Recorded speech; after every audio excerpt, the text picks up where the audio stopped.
Good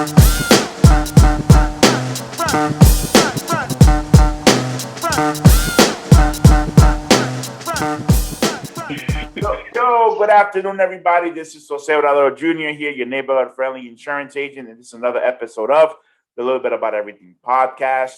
And today I have the privilege and honor of having just a wonderful person on here. I'm gonna just let him introduce himself, and then we'll go from there. Well, good evening, good morning, good afternoon, whenever you're listening to this. My name is Rafael Brito. Thank you, Jose, for having me on. Good friend. I admire you so much and everything that you're doing. So it's my honor and pleasure to be here with you. Nah, man.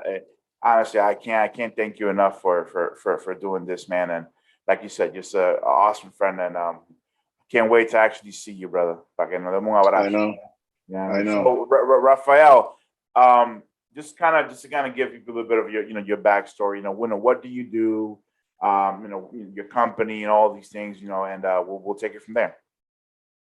Excellent. So I run a financial services brokerage, an agency. So we have, I don't know, in any given month, we have 40, 45 agents. And, so one of our biggest things, our focus, I'll start there. Our focus is really to bring financial literacy to families and individuals and small businesses. So, so we approach everything from an educational standpoint, in the sense that, just like they said when we were growing up, if you knew better, you do better, right? So our focus is on the education, just really teaching everyone how money works.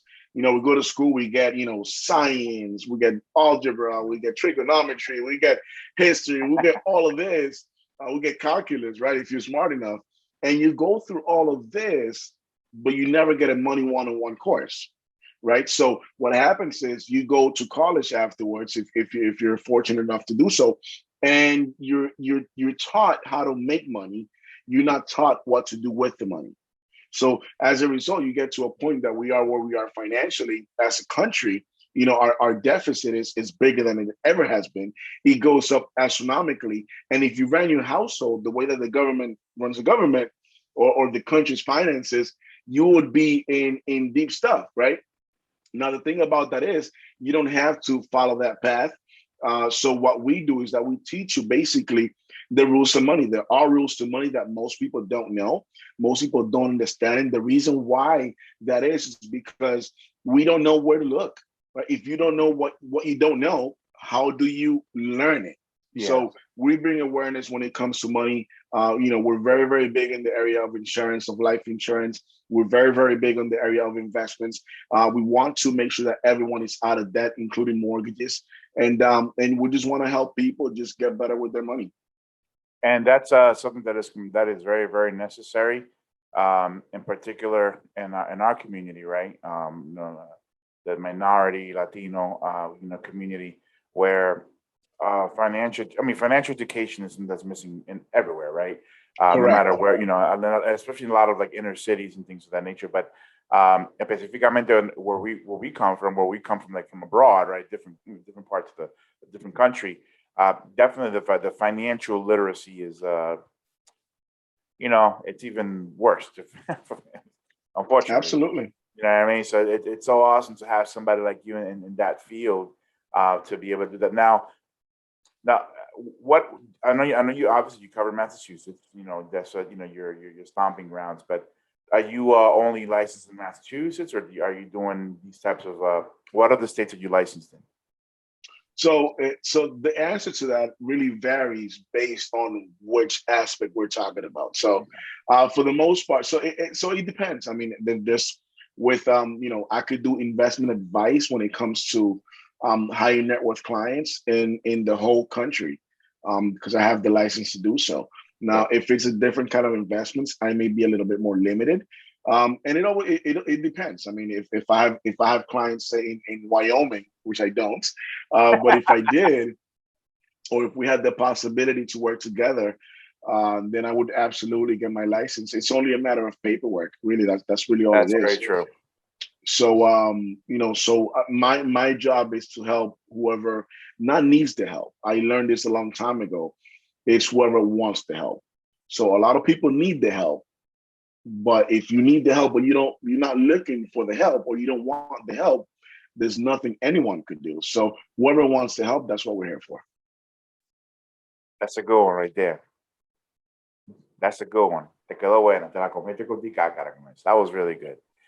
That was 'cause it's Experience, true. brother. It's true. Experience. It's just true, man. A lot of people need the help, and unfortunately, they just don't. And we're to a certain extent, to some extent, a lot of us, we're like that. But I think that's the great thing about being in our individual careers, right? And what we do is that you really see the need to just like, when you need the help, yeah, you gotta go out there and get it. And Right. that's what doing these having these conversations is good for. You know, Absolutely. so one thing I wanted to ask you too, um, what obviously the market has been, at least for me, and we spoke about it earlier, but at least for me, it has been noticeably como que un poquito más like ups and downs have been like more, More noticeable, choppy. right? Yeah, Yeah. exactly. Like choppy. There you go. That's the word I was looking Hmm. for. So how are you? Because I know you good, and like I said, I'm good too. I understand that's what that it is what it is, but most people aren't like that, or at least a lot of people aren't like that. So then, how are you helping your clients kind of navigate that the choppiness of the Sure. waters of investing that over the past year and a half, last couple of months?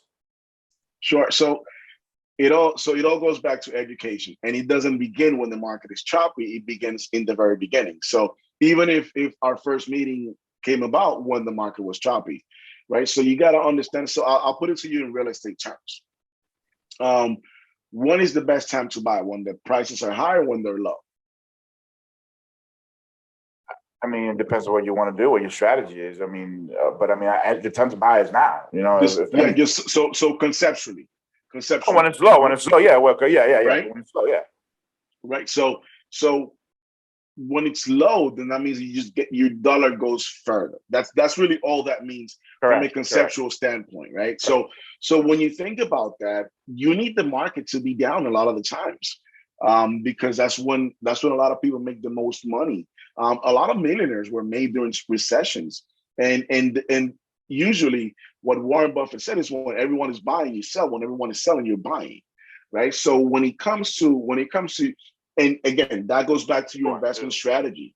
That goes back to having a goal. That goes back to having a plan. And that's what we provide people with, a goal, a plan. So they bring the goal. We just help them kind of polish it. It's kind of like you don't say, hey, I'm going to go to the state of Texas. You don't say, I'm going to go to California. Right? You don't say that. You say, I'm going to go to this house in this town, in this county, in this vicinity, in this state, and then in this country. So you cannot, when it comes to your finances, you cannot be vague. Vague really kind of it's just not good for you because you don't know how to navigate everything. So our goal, our mission is really to help people get to the point where they are very clear on where they want to get to so that we could help them. So clarity is power. So yeah. now when it comes back to, how do we navigate the market? Well, it kind of is what it is.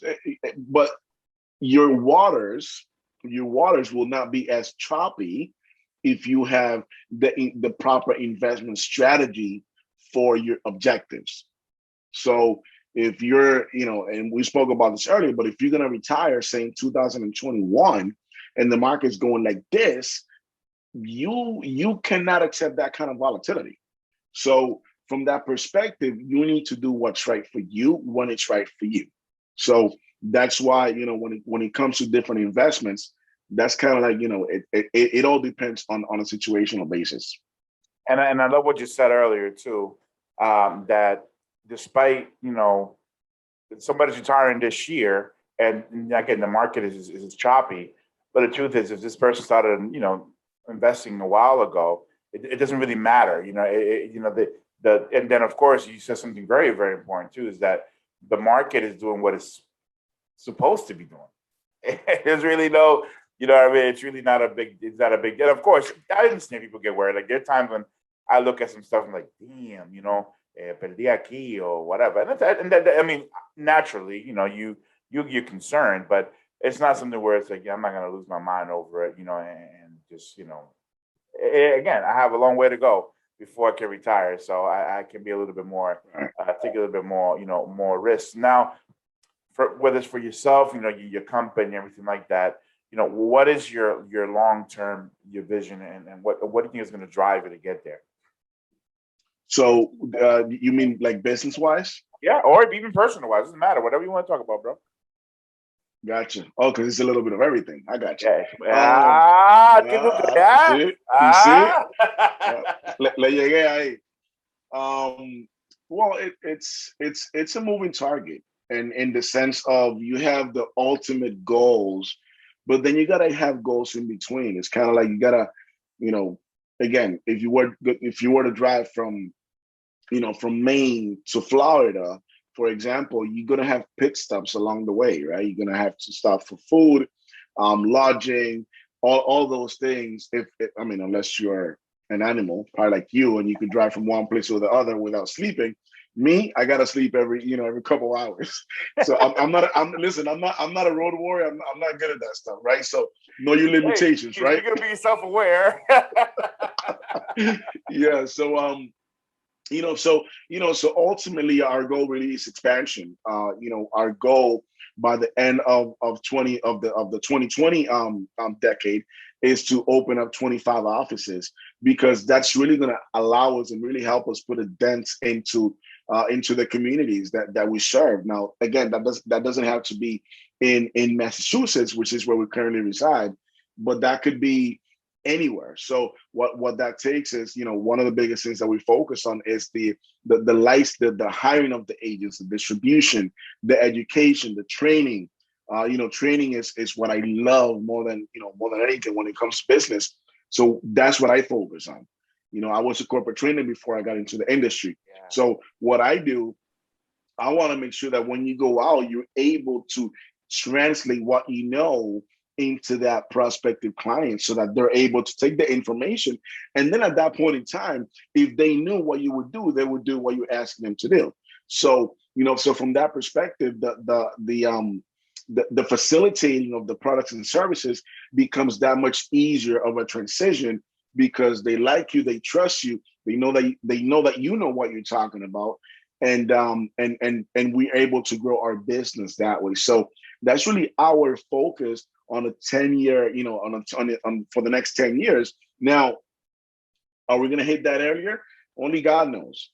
And then after that, we're going to go on to the next level. I mean, this isn't a sprint, it's a marathon. So we're just focused on making sure that we hit our goals for 2021. And then, we made the 10-year plan that's already set. So we just got to make sure that we hit our goals this year. And then we focus about tomorrow, right? That's what the Bible says, right? So that's really what we're doing. That's awesome, man. And and then speaking of like kind of going back to the financial literacy part and schools and things like that. Just like myself, you have children, right? And so I guess on a personal level, like, how are you? Are you including, or are you teaching your kids about what you're doing, so that, because I think they're in their teens, or just like mine. How are you kind of implementing this financial literacy thing into the lives of your kids? That's a great question. And number one is example. No matter what, I think that so if you think about most of the people, the bank that they use is the bank that their parents used. Correct. Their money habits are the money habits that the parents used to have, because one of the biggest things that we learn through watching, we learn through observing, we learn through modeling. So when we grow up, we do a lot of the things that our parents do. Yep. So if you understand that, that doesn't only work upward, that also works downward. So when my kids see me doing, what my kids see me speaking about, money is not a taboo subject in our household, because that's a trap. right? If you don't learn it from your dad, if you don't learn it from your mom, then who are you going to learn it from? So, I mean, are you going to go on social media and see that I bought 27 gold chains? No, like, it's like, that's not happening, right? You're gonna see us saving first. We're believers in Christ. So one of the things that we do is we tithe, right? So you're gonna see us tithing. You're gonna see us saving our money. You're gonna see us living below our means. You're gonna see us not buying the latest and greatest, right? With exception of the phone. That's No, no, pero que te stop, mantienes. Ya. La Biblia dice right? que el que trabaja es digno de ver el fruto de su duro trabajo. We do things here and there, but not to the degree that we could Yeah, be doing correct. them by any stretch of the imagination, and that's okay, because when we get to our goals, which is the other thing that we do, we have goal driven. Um, I'm going to say rewards, for lack of a better term. So when we hit this net worth, boom, we could do something. When we hit this income level, boom, we could do something else. So my 7-year-old, that kid is getting straight A's, like straight A pluses, right? Like his lowest grade was like a 96. But this is the crazy thing about it. He doesn't have any awareness that he's doing that. So he's just going with what he knows. He's doing what he thinks he's supposed to be doing. So then you get to the point, and this is kind of like switching a little bit. Then you get to the point where, how do you reward that? How do you reward that? Because, for example, and I tell him, I said, if give me your best effort. There's nothing else that I'm ever going to ask you for. If you're capable of a C plus, and that's all you could do when you studied, you burned the midnight oil, you did everything you had to do, you paid attention, you took notes, and a C plus is the best you could do, I'm going to celebrate that C plus. But if you could have gotten a 97 and you brought me a 92, then we're gonna have a conversation, because at that point in time, you're not growing. Think about that. You're not really growing. So going back to the finances, teaching the kids, I need to live what I'm teaching my kids, because I'm mostly teaching them through example. So kids will do what you do, they will not do what you say. And I learned that a long time ago. Yo, that was really powerful, B.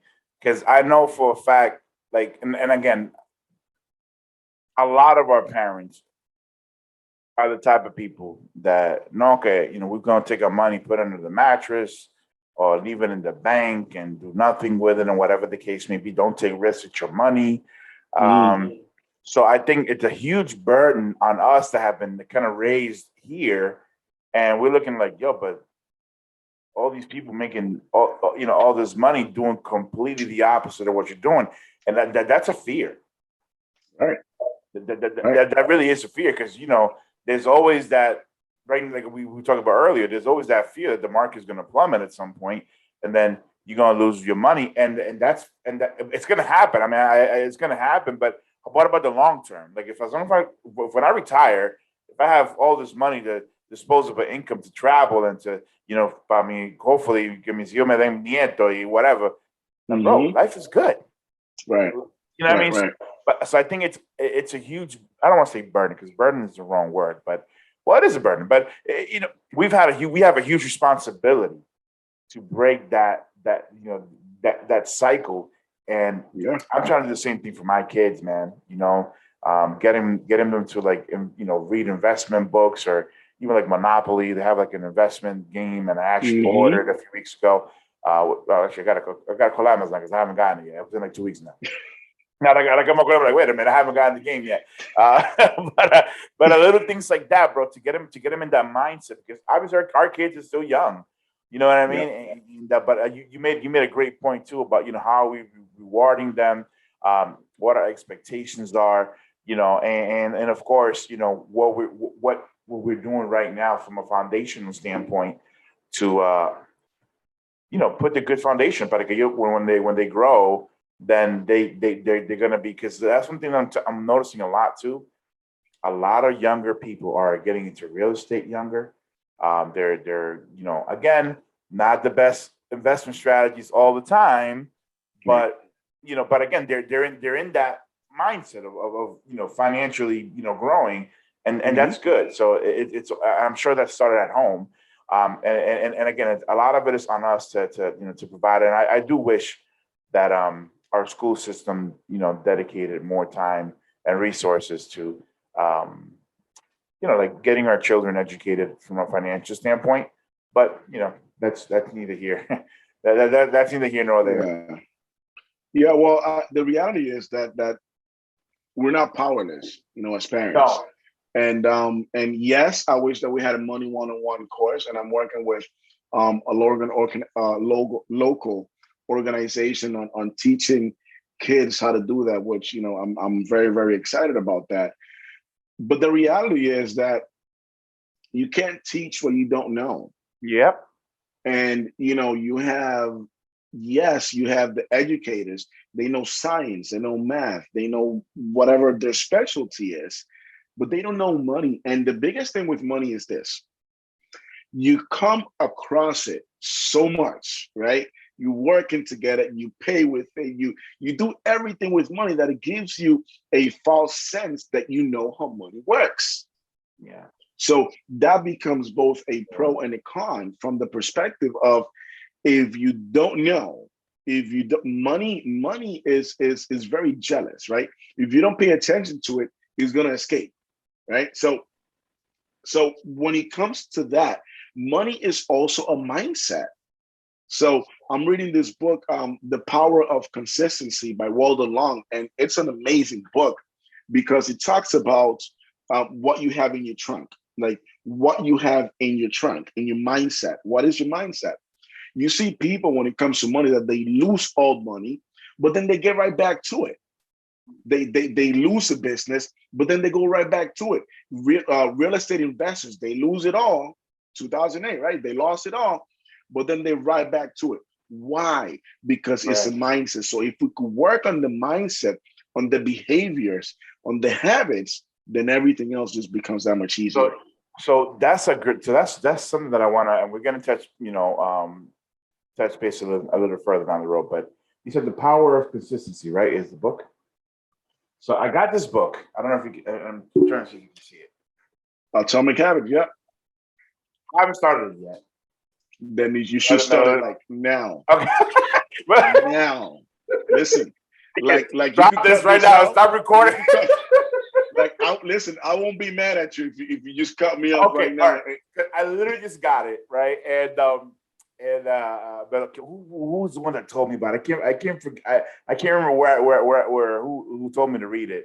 And I Whoever just told you when you remember, just text them, say thank you. Because the things. To be fair, I got it about a month ago. The things, I was reading another book. I don't know if you're familiar with Ryan Holiday. Okay. So my opinion may change once I read this one. I'm completely open to that. Yeah. But man, the obstacle is the way. Manito, I'm going to send you a copy of the book. Gotcha. I'm going to send you a copy of the book. Bro, it's, to me, one of the most powerful books I've read ever. I'm a Kindle person. Just so you know, bro. Oh, no. Kindle, like Kindle. Yeah. Oh, the electronic. Amazon Kindle. I know, man. I know. I feel so archaic every time I talk to people. Listen, I have no. I have probably in my bookshelf probably like 100 and something books, physical copies. Nice. And my argument against Kindle is that I couldn't make notes, I couldn't highlight. That was my biggest thing. As soon as I was able to take notes and highlight, done deal. So that's so I because I could take more notes, I could highlight, I could have it. I could listen in my. I think I have about 1,200 books in my Kindle. Wow. And I have it everywhere. I have it on my phone. I have it on my iPad. I have it on my Mac. I have it. I bought a Kindle Paperwhite, just so that I could take that with me everywhere, and I don't have to be thinking about, oh, did I get a text message? Oh, did somebody call? No, when I'm on the paperwhite, that's all I'm doing. So it's amazing, bro. Look into it. Yo, yeah, another thing that somebody, actually a few people have told me is Audible, right? Because I drive a lot, right? Entonces a veces digo, aunque yo, you know me, I'm always gonna have my music on because that's just You me. balance it. But, You balance it. yeah, Yeah. exactly. But so the thing with me is, so my issue with making the transition into an electronic source of like the books. I don't, and I'm pretty sure it's all here. I feel like I understand so much better when I have paper. I felt the same way. You know what I mean? Like, for example, and I know you and I both have the same similarity. Like, I read my Bible on a daily basis. I do, and I still have I still have a physical copy of it. But the convenience of having it on my phone and on my tablet is like unbelievable. It really, really is. And even though I'm still getting accustomed to it, don't get me wrong, pero como que this is something about grabbing a book. Mira, manito, yo te voy a hacer una historia. En abril, I was in Myrtle Beach. Okay. Yo quisiera que tú me vieras el flow como que yo estaba en la playa, en the beach.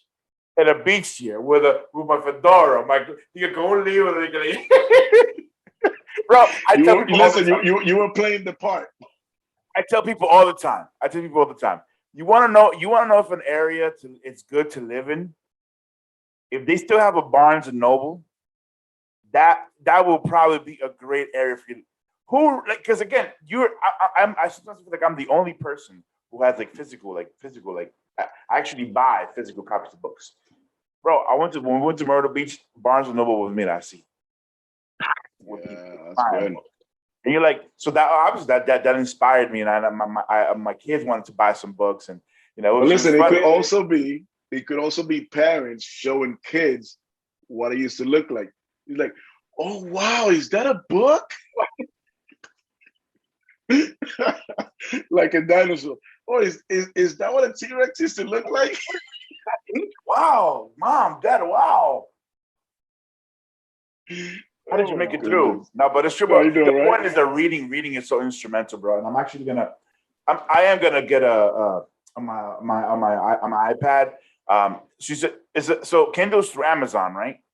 No, And so is it is. Audible. Oh, it's Audible. Okay, yeah. So No, I'm gonna like read. both of them. What So do you mean?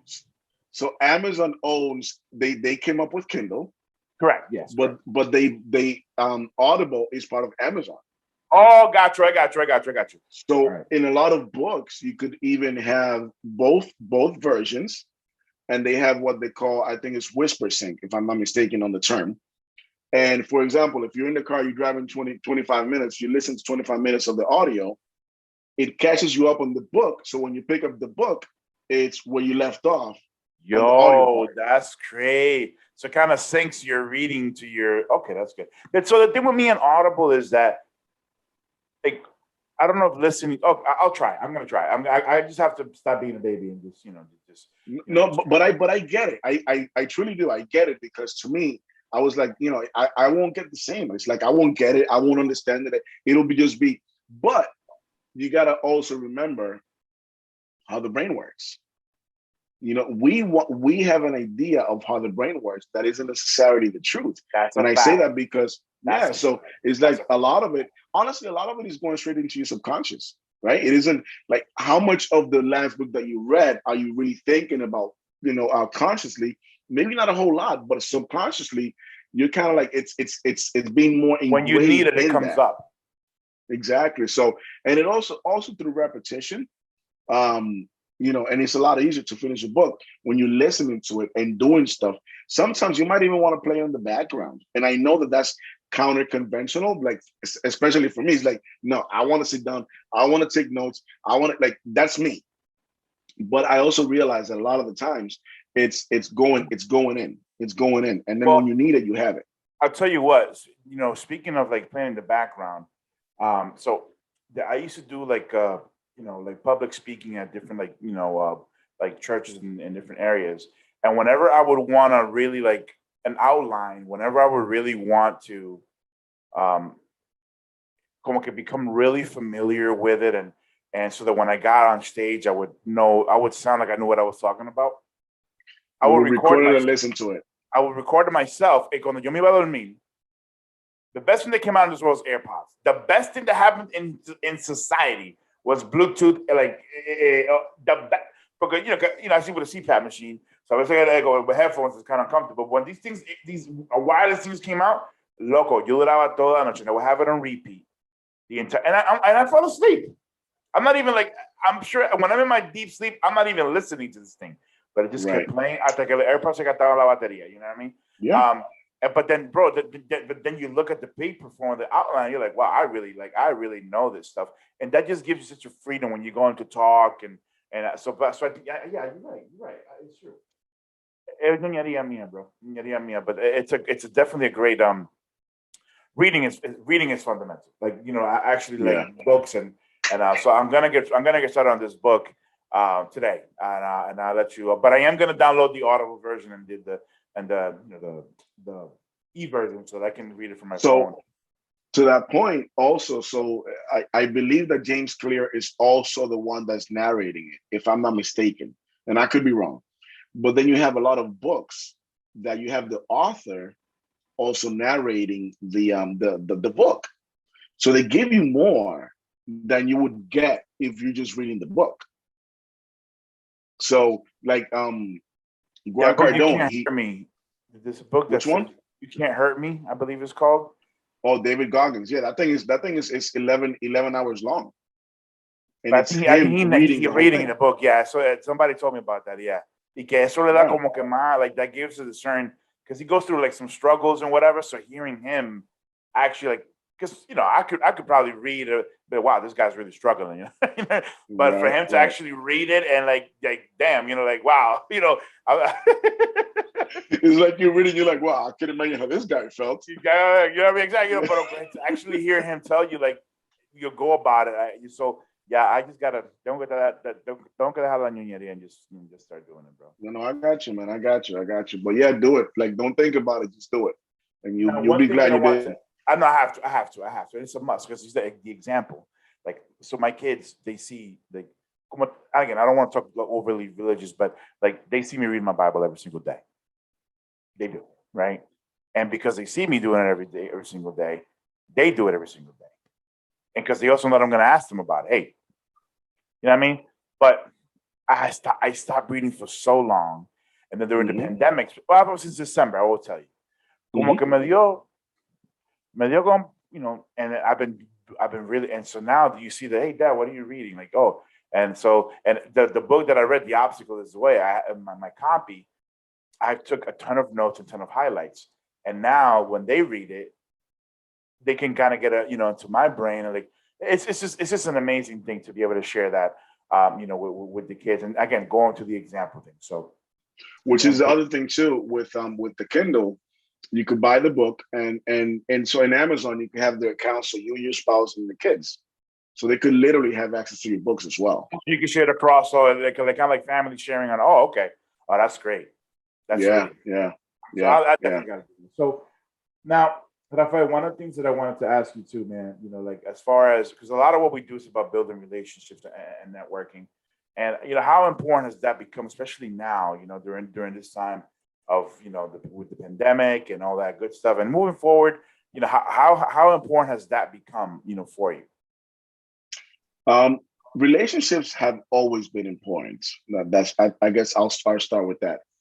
And the reason why they always have been so important is because nothing really happens unless you have some sort of relationship. If people like you and trust you, then they're more apt to take your advice. They're more apt to open up. And I deal in a world that I have all your information, right? So, and people struggle to give that up for obvious reasons. And then you also have so many people that they're just not trustworthy.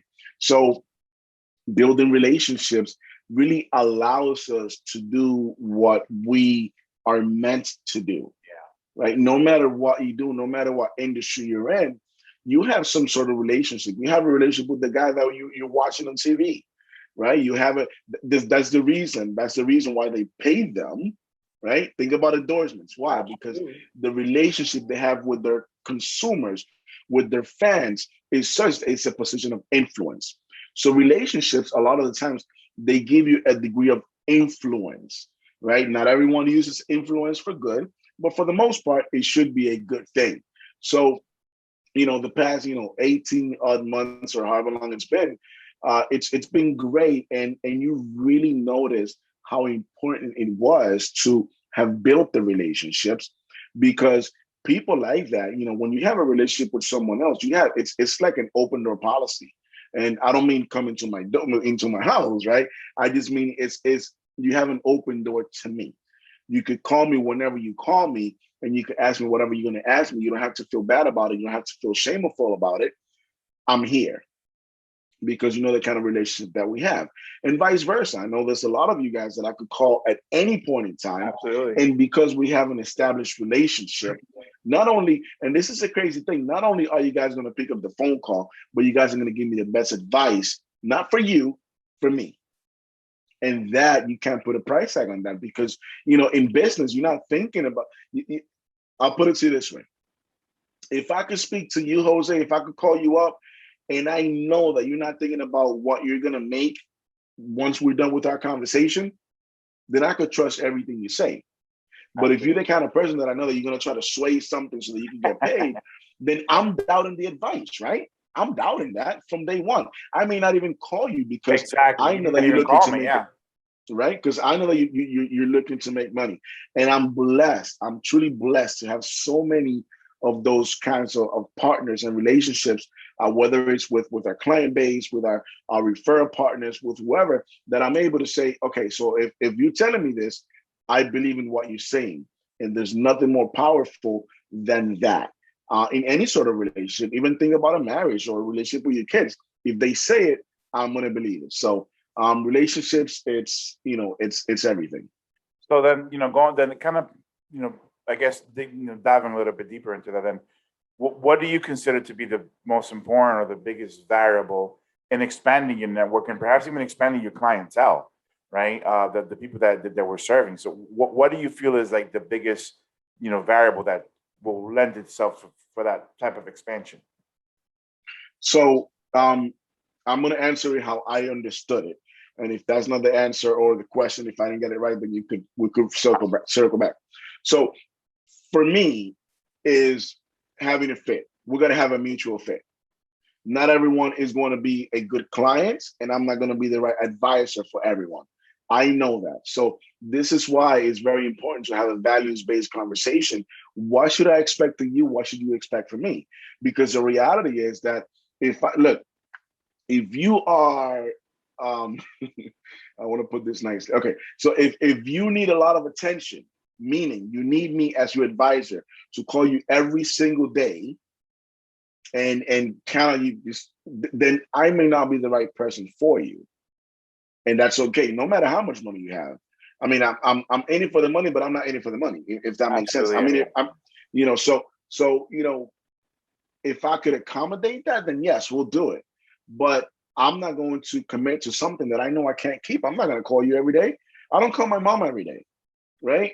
So so that kind of relationship isn't going to work out. So that's a variable that if we're having that conversation and you that's what you expect, and I can't give you that, then we just don't have a basis for working together, and that's okay, both from your side and from my side. You'll know that I'm an upfront guy. You'll know that I'm a man of my word. You'll know that. So at some point, people say, you know what? Maybe I don't need a call every day, but can we touch base every week? That I could do, and I commit to that. So then we have a standing appointment every week. I'm going to give you a call. Hey, Jose, this is where we are. This is X, Y, and Z. Do you have any questions for me?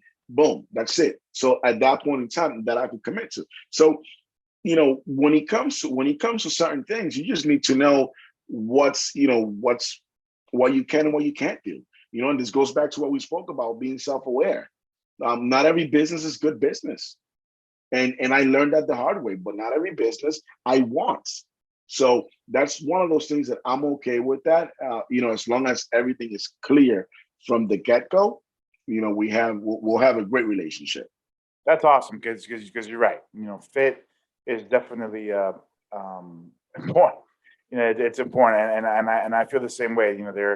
Um, there in my field with the insurance, like for property and casualty, some some people or some business partners or don't have the same vision as I do as far as what's really important.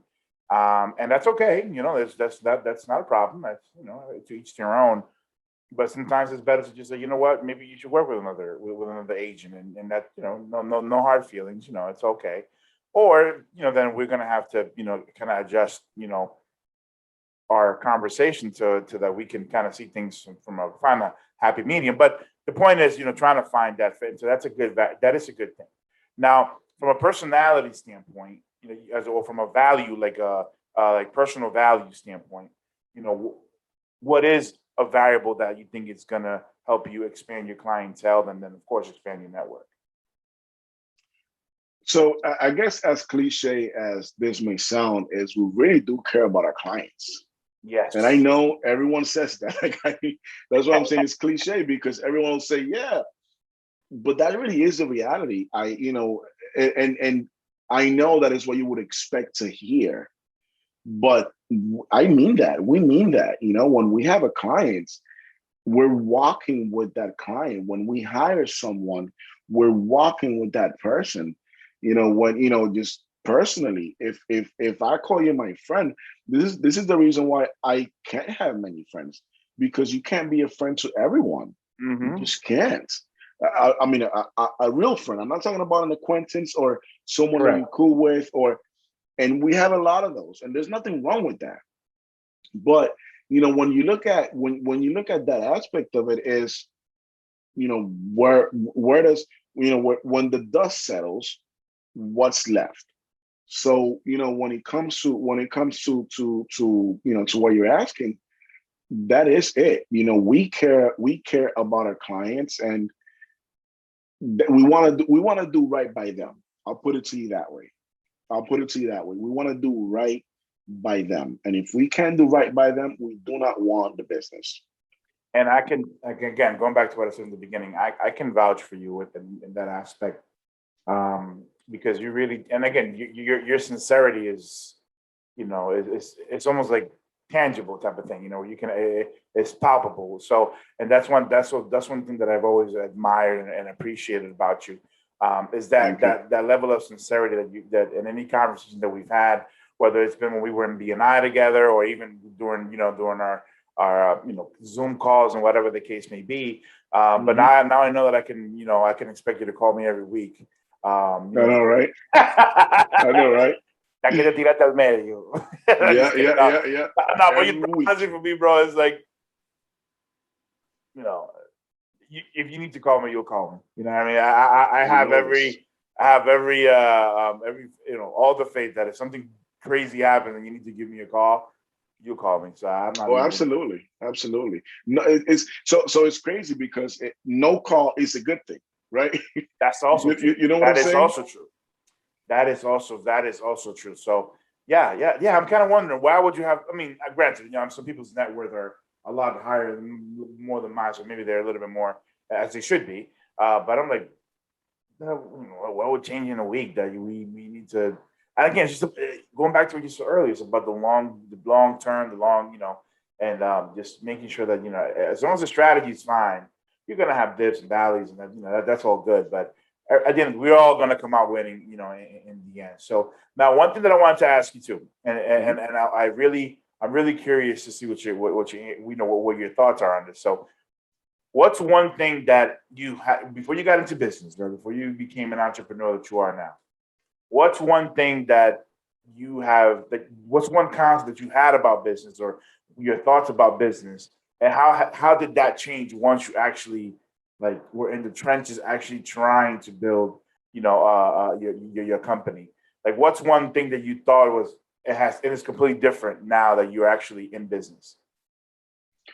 It's a great question, and my answer to that would be it's a journey. It's a journey, and the reason why I say that is that in a journey, you have different stages, you have different seasons. And a lot of the times getting started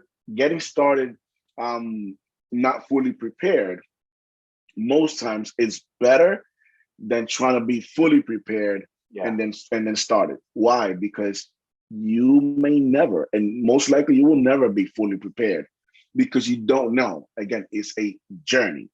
So that's one of those things that I learned as I was going along. It's this is not what I thought it was from the perspective of, people got to understand that when you have a job, you have a role. Whatever that role is, that's what you do. When you have a business, then you understand all the little roles that everyone had. That's your responsibility now. Now, it doesn't mean you do them all. It means you're responsible for all of them. So whether you hire someone, if you have the ability to do so, that's fine. But now you understand that this, that the sum is larger than no, what is it? Whatever. You know what I'm saying, right? Yeah, la idea es esa. Estamos como Chapulín. Yeah, the sum is Yeah, more than the yeah, moving part, something like that. Yeah, yeah. yeah. Uh, That thing, that. it's a vivo, yeah. Yo, Yeah. So that's a good point, right? Because one thing is, a lot of us are pretty, and you had an extensive and awesome, background. But so that and I think when we're getting into business, you were in corporate training, which is a little bit different. Well, I want to say it's probably very different than what you're doing now. Although you're still training people, but so could you say that you had can you say, like, did you know what you were getting into when you left that world and then became you kind of doing your own thing? Did you know really fully what you were getting into at that point? absolutely not. Not for 1 second. Like not, like no, no. No. But that's also the thing. You don't know. That's the journey that you Yes. don't know. That's the process, because there's so much growth that's involved. There's so much um friction that's involved. If you think about look, if you think about Yeah. a plane, it needs to hit that critical mass to take off, right? But then it needs that thing that is breaking, which is air. It needs that to help it rise. It needs it. So what I love about business is that look, the person that you're speaking to today is far from the person that was 10, 15 years ago, but it's also far from the person that will be 10, 15 Yeah. years from now. But it's okay. It's okay. I think that most people, when they think of business, they're thinking about the money, but it's about up here. It's what happens, the development, the growth that happens within your mind. That is where the real growth happens, because money is not the end result. Money is what you attract with who you become. Think about this. Take Wow. who's a famous athlete? Give me a famous athlete. I don't know who. Tom Brady. What you mean? So Tom Brady. So Tom Brady. So Tom Brady, when you think about Tom Brady, anything that he endorses is going to make money. That's very true. Anything, right? Anything that LeBron James endorses is going to make money. Very true. Why? It isn't because of the work they're doing, is because of who they are, right? So you get to be a transcendent person that if they never play it down again or another quarter of basketball again, they're still going to be rich. But look at MJ. Absolutely. He's richer MJ, now than when he was playing. it's unbelievable that the man hasn't played since 2003, and his shoes are still the highest grossing sneakers. But and it's not like you have a really. It's not like you have a close second. Let's not say 2003, please. Let's say 1997, 98. Okay. That's true. That's true. Let's Those let's are. let's I stop. don't know. I don't know who was that. That was like the Superman, like Bizarro. He's like the. That's like that was, yeah, correct, yeah, since Yeah, 98, exactly. 23 years since Yeah, MJ actually was in the NBA. And it's like he still has, like, but that's a good point. It's not because of what he's doing, it's just because of his who he is, the legend that he became, during the game. And but so I think and that's a good way to come into business. I got to be honest with you, man. I'm so like you are just you are a wealth of knowledge, man. And I just this is awesome. But so and so lastly, what's so actually not lastly. One thing before kind of veering off topic here. Yesterday, I was with Nelly and with James, and they asked me a very peculiar question, and I'm going to ask it to you too. I'm actually thinking about incorporating that. If you had to perform in the halftime show of the Super Bowl, would you sing or would you dance? Oh, dance. Yeah, that's kind of what I said too. I'm not singing. I'm not trying to ruin my reputation.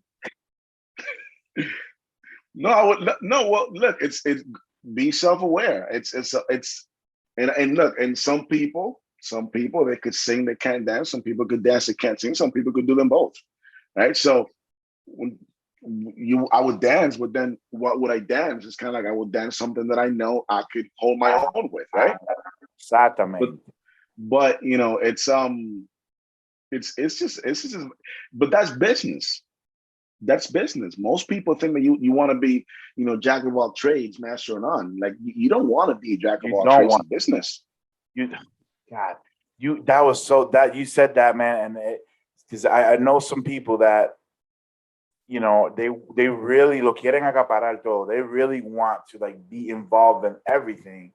And I'm like, I get it. Don't get me wrong. I guess the more hands you have in different pies, I guess. But if I have my hands in if I can really become an expert in one or two particular areas, I think it's probably more likely that I'm going to make money off of that than maybe having like an intermediate or even novice level in a bunch of different things. And I think that is so crucial.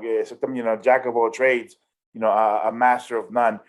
And that's why I've over the last couple of years I myself have made an effort to like concentrate on my on my craft. And of course it's an ongoing process. There's other variables that go into that, but at the end of the day, man, I'm an insurance agent. I'm going to do the best. I'm going to focus on that, and just of course there's this opportunity to grow in within what I do, but in other areas as well. Of course, nobody's saying no, but I can't be out just trying to do everything. You know what I mean? But it also doesn't mean that you don't get to do other things. And this correct. is what I mean by that. You are an amazing agent, right? It doesn't mean that once you have mastered your craft, right? It doesn't mean that you cannot go and learn something else. It doesn't mean that at all. It just means you don't do everything at the same time. You look at let's go back to basketball. You look at Michael Jordan. He did not have the fadeaway as he did in the latter parts of his career. Why? Because he didn't need it. He didn't need it. But then when you get to a certain point in your career and you can no longer dunk like you used to because it takes so much energy, then you might want to develop a jump shot. Because if you develop a jump shot and he mastered it, see, that's the key. He mastered it. So he could still dunk. He could still do what he used to do, but it was more effective to take a 15-foot jumper than it was to go in, get hit, jump, use up your legs, and then because our energy level goes down. So it isn't that you couldn't do anything else. It just means if you have one business, be the best in that business. Be absolutely amazing that when people say, hey, listen, I need an insurance. Oh, you got to talk to Jose. It doesn't matter. It does. Listen, I don't care what. Drop right now everything you're doing. Go talk to Jose. That's who we got to become. Yeah. And then once you got the business, and they can say, you know what? So now you have the credibility. You have everything else. So now at this point, then listen, you got to also do this, and that. But Michael Jordan, at first, he was known for his dunks and for his scoring ability. But his scoring ability switched over to be something else, if you think about it. Yeah. Right? So it's about that. It's what are you good at? If you try to do it all, You will be mediocre at most things. And you Exactly. don't want that, because then you can't Exactly. even charge the same. And you deserve to get paid for your knowledge and for your time. You deserve it. You deserve to get paid. But if you're no good, or if you're okay, then you're not even going to get paid okay money. You're going to get paid below okay money. That's just how things go. And that's a good point, man. So one last question. We talked about a lot, and of course, I want to, because I know you're a family man. Like I am, and you know, we spoke a little bit about values a little bit earlier, but as it pertains directly to not expanding your clientele or network, but as far as doing business and being a dad and being a husband, you know,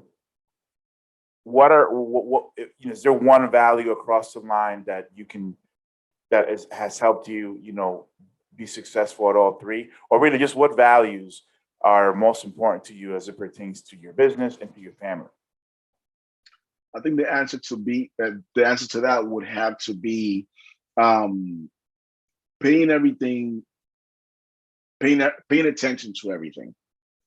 Um, you know, you get blessings. I'm not gonna say money, because money is not that's there. You get blessings based on where your attention is, right? So if your attention is, and what I mean by that is when it comes to productive stuff, family. When you spend time with your family, when you spend time in your business, when you spend time with your religion, whatever that may be. The biggest thing is that I timing does not necessarily equate priority. And a lot of people have that twisted. And this is what I mean. Just because you don't spend 20 hours a day praying doesn't mean that you love your God any less. Just Oh, because of you don't spend course. 20 hours with your family doesn't mean that you love your family any less. Just if you work 20 hours in your business does not mean that you love your business more than you love your family, right? We got to understand seasons, right? We have seasons for a reason. So when you think about sowing and reaping, there's a time to sow, there's a time to reap, right? So when you think about business, I have many of my mentors. They don't do a thing. They don't work. So does that mean that now their business isn't important? No, they're not in this. They're in the reaping season now. Before they were in the sowing season. So what that means is that, yeah, I mean, and don't I spend a lot of time with my family. And one of the things that COVID did is it allowed me to work from home. And Yeah. we still have our office, which is fine, but I work from home. So, I spend a lot of time with my family. Um, which also I just got a thought, it isn't about quality, it's about quantity, right? So and don't get me wrong, quantity doesn't matter. You want to spend a good amount of time, but you can't say 1 minute I'm going to look at you. Hey, quality is better than quantity. Not like that either, right? You got to spend some time. But Absolutely. point being that you've got to make time for everything. There's a time for everything, and there's a time for my family. There's a time for my God. There's a time for myself. There's a time for my business. And as long as I'm taking care of everything, then we're taken care of. And whatever path I'm on, in terms of every single thing, it's okay, because everything is receiving attention from me. So from what you said, I guess then the one of the most important values is equilibrium or balance. In a way, where, and again, that's going to change depending on the season, like that you said. I like it, and I've learned that as well. And I liken what you said to like the stock market, right? Where you want to your average cost is really what determines whether you have a good strategy or not. You dips and valleys are always going to happen, but and as long as, so one day I may spend a lot more. There may be a time where I spend a lot more of my time working because I need to obviously make money. I gotta support my family. But then there's going to be other times where I'm going to be spending a lot more time with my family than I am going to be spending on my business. So it all kind of just like evens out, right? Like it all just kind of, so I think a lot of us become, we are like, we guilt trip ourselves when, and, one way or the other, because we feel that we're not spending enough time in our business, or whatever, and that sucks, because at the end of the day, there's nothing. Now, granted, I do like the Corinthians, I believe it's chapter 15 says, we have to buy the time, right? So I'm very disciplined when it comes to, I'm going to spend the entire day working, but especially now that everybody's home, I block out time throughout the day. See, how you doing? Everything's good. Que lo que hace? Hey, let's talk. Like last night, bro. Last night, I literally sat down in my office with my sons for like 2 hours. I had to be like, yo, yo no puedo seguir hablando, ya. And they were dressing like some real, like deep teenager. And I was like, wow, this is mind blowing. You know what I mean? But I had to make the time for that. You know what I mean? But today is like, no me moleste, no me joda nadie. I'm doing my thing. I'm my podcast. I'm working. And they respect it, but it all averages out. Nothing. Obviously, my family is my priority. The well-being of my family. But within that well-being of my family has to be financial stability, and and it's okay. It's okay to want to make money and to give them a better life. But I think you're so. That's what I'm saying. Being balanced is from what you said, man. It's about knowing what season you're in, and kind of taking it, taking it from there, and understand that some days, now that things are opening back up, I'm going to be doing a lot more networking. That's going to be time away from them. But what happens is now during the weekends, ain't nobody going to bother me for a thing related to work. But that's the thing. That's the thing right there. Balance, people, and this is kind of the fallacy when it comes to balance, right? People are thinking, well, 24 hours a day, I'm going to do 8 hours, 8 hours sleeping, and then the other 16 hours, I'm going to break them evenly. And that's just not how it goes. It's not, bro. It's not. And you got to be okay with that's not how it goes. So I'll put it to you this way. And this is a problem that most entrepreneurs have. So you sleep 8 hours, let's just say, which most of us don't, but let's just say you sleep 8 hours. And if you're an employee, then you go to work for how many hours? 8. For about 9, right? Yeah, because you work 8, your lunch, right? So 9 hours. So does that mean that you love your job more than you love your family? Of course. Because I promise you, you're not spending the rest of the time with your family. And even if you did, it wouldn't even be balanced, right? Because you spend more time doing one thing, which is working. Does that mean you love sleep more than you love your family? No, it doesn't mean any of that. In fact, I'm going to put it to you this way. I don't want a balanced life. I don't. I really don't. I want, and this is the point. This is, again, my personal thing. Correct. My thing is to continue saving, continue investing, continue and have a pile of money and investments big enough that I don't have to think about money or work. And then I could do the things that I really want to do, which is spend every waking hour with my family, my passions, my God, doing those things. I don't want balance. I work now so that I don't have to work later. That's why I'm doing it. I don't want balance. So again, seasons. This is my season to grind. So that later I could enjoy my time and not have to do anything, but do it because I want to do it. So that's awesome, man. That's awesome. So, bro, I want to give you. I could hug you right now. You're such an amazing man. I really admire you. I respect you, and I'm so glad that I have you in my circle, bro. Because at the end of the day, people like you, they're a lot. You're just a wealth of knowledge and information, and that is incredible. So, lastly, how can people contact you? Then any last words any last words of wisdom you want to leave us with?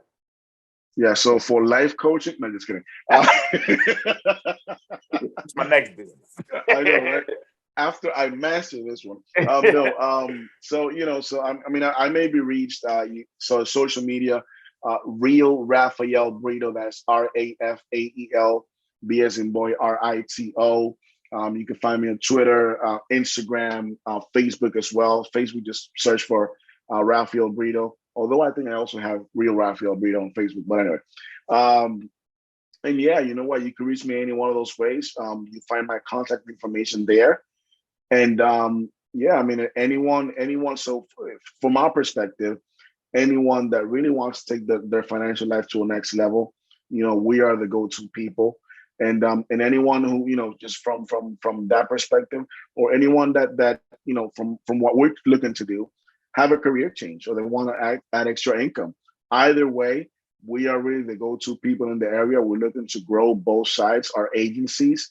You already heard of our goal, which is 25 offices in the next 10 years, and also our client base. Our clients get second to none. Our treatments is great. So from that perspective, any closing thoughts is just really, just a lot of people need to hear, go for it. Yeah. Go for it. I think that the time will never be ready. Things will never be 100%. Think about, for a lot of us, when you became a parent, he's like, well, you already know, but you got ready and you're still here. Right. So just go for things. Stop overthinking as much as you do.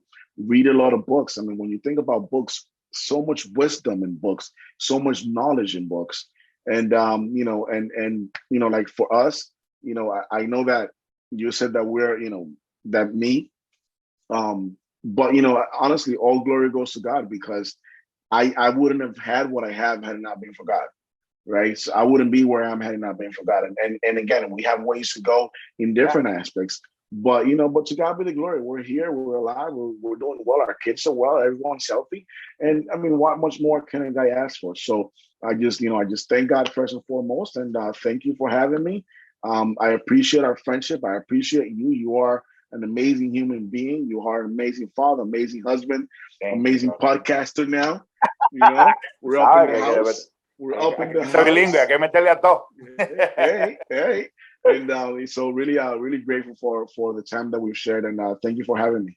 Absolutely, man. Well, thank you once again. Can't wait to actually, see you. We'll definitely catch up in 2 weeks to actually get together and have a lunch or something. And te quiero, mi hermano. You're an awesome man. All right, bro. Un abrazo. Yes, sir. Good. All right, man. All right, brother.